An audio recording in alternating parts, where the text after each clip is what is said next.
Hi guys, this is just a quick introduction to A-level philosophy and ethics.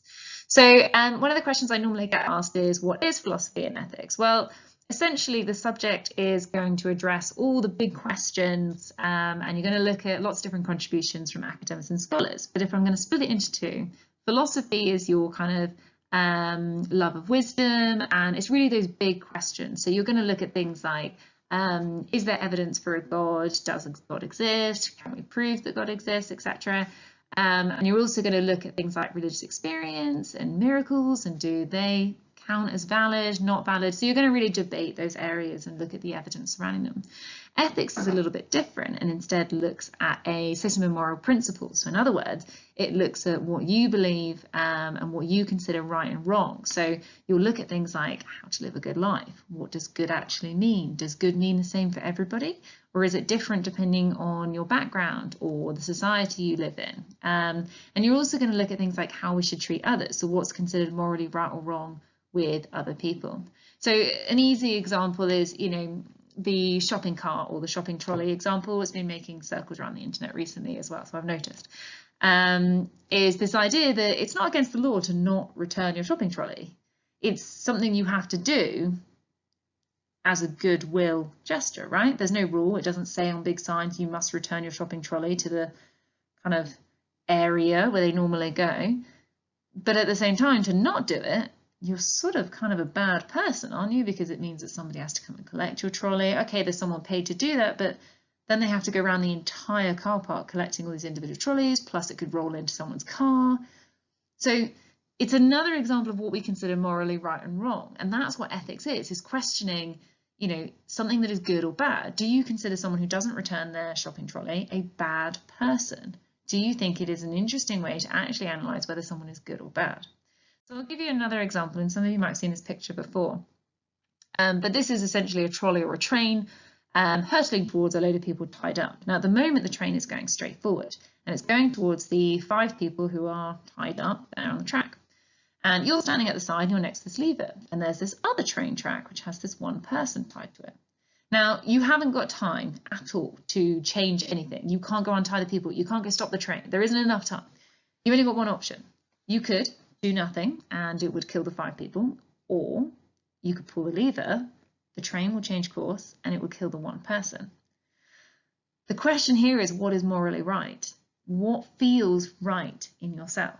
Now, in theory, most would argue that you should pull the lever, change direction and kill the one person, not the 5, because what you're doing is creating the greatest good for the greatest number, the greatest happiness for the greatest number of people. Essentially, less lives dead, happier people, right? Now, if I change it and say that those 5 people are actually recently released convicts and the one person has the cure for dementia, you might change your idea. You might change your decision. You might think, well, actually, I don't think the convicts who are recently released would have as much of an impact in regards to creating the greatest happiness as the one person. Because perhaps the person who can cure dementia, he didn't write anything down selfishly. Apparently it's all still in his brain. This happens obviously on a day-to-day basis. He basically might contribute more to society. You could say he's going to save more lives, have a bigger impact than the 5 recently released convicts, because you might say they would struggle to get a job, they would struggle to contribute in the same way. Who knows? Let's try a different example though. Let's see how you feel about this one. So a doctor causes the death of a teenager by faking an appendectomy gone wrong. So he essentially murders this teenager and pretends that an accident happened. Okay? He then harvests the teenager's organs as transplants and then uses it to save the lives of 5 other teenagers. Now the question is there anything wrong with that choice? It's up to you on this one. It's hard. If you're following the principle of utility, coined by Jeremy Bentham, so utilitarianism, he would say absolutely nothing wrong. Greatest good for the greatest number. 1 life for 5 makes sense. However, you could argue actually, doctors take the Hippocratic Oath to do no harm. This, you could say, is morally wrong because a doctor is then murdering a person, and it depends if you think murder is right or wrong here. And you could argue then that actually utilitarianism, or the principle of utility, allows people to do morally wrong acts, evil acts or selfish acts. It's really depending on how you interpret this. And again, your own upbringing and your own experiences will impact your own principles and what you think is right and wrong, and it's not going to be the same as the person next to you. When we have a lesson in September, this is the first unit we're going to cover is utilitarianism, and you'll notice the whole class isn't going to agree. You're all going to have different ideas. So your key questions here are really, are happiness causing actions always the morally right ones? Or are they the selfish ones perhaps? And does maximizing happiness for all ensure justice for all? Hard, really, really tricky. So have a little think about it.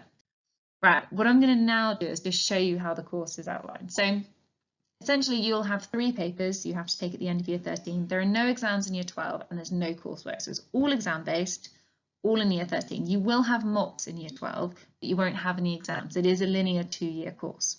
We cover philosophy and ethics in year 12. So we go through those 2 first because you sort of need those to then move on to Christianity. You need that basis of knowledge. So you cover all of ethics and you cover most of the philosophy, and we leave religious language for year 13. So then you go and study Christianity. So it's really, really interesting topics. So you're going to look at Dawkins, Freud, miracles, whether they can be considered valid, which is really, really interesting. Is a coincidence a miracle, or does it have to break the laws of nature? And then obviously in ethics, you're going to look at utilitarianism, free will and determinism. Are we free, or are we completely controlled by society and we don't even know it? Do I think I made my own decisions today, or was I always going to do those actions? So really, really interesting topics. And then Christianity, obviously really, really interesting. So should we consider God to be female rather than male? Does it make more sense? Feminist theology, so looking at obviously the Bible and whether it's inherently sexist, looking at challenges from science, so looking at that science and religion debate, so you get sort of McGraths and Dawkins in there arguing, and absolutely loads. It's really, really fascinating, a lot of debate discussion. Obviously it is an essay-based subject, so you've got to be prepared to write essays and argue your points and using evidence and scholars, but yeah, really, really fun. Obviously I've already set you guys your compulsory summer task, and a lot of you have already been doing it and completed and sending them in, so really well done. And you'll notice task 3 is on utilitarianism. It doesn't matter which one you choose to do, we do them both in September. You could do both. But obviously whichever one you do choose, you will be really well prepared for those lessons, and you'll have a lot of knowledge to bring into those lessons, which is great. You'll also notice recently we've released some extra tasks, and it looks a little bit like this. There is a page 4 as well. And these are just to kind of broaden your understanding and your knowledge, and yeah, just enjoy, just do some reading and kind of broaden your understanding. So what I would do now is have a look at the textbook. So I put it top left there for you. So you only need the 1 textbook. Obviously, if you think you might be a bursary student, do get in contact. We might be able to purchase that book for you for September. But do go onto the exam website and read the specification, and then have a look at some of those topics and have a bit of wider reading. For example, you could read Richard Dawkins' book, The God Delusion. It's very interesting and really prepare you for philosophy. Obviously have a go at those additional tasks and looking into those scholars, and then just to prepare you really for September, the expectation is that you will have 2 lever arch folders, 1 for philosophy, 1 for ethics. You should be punctual. Every minute is going to count. When the bell goes, the lesson starts and you need to be there.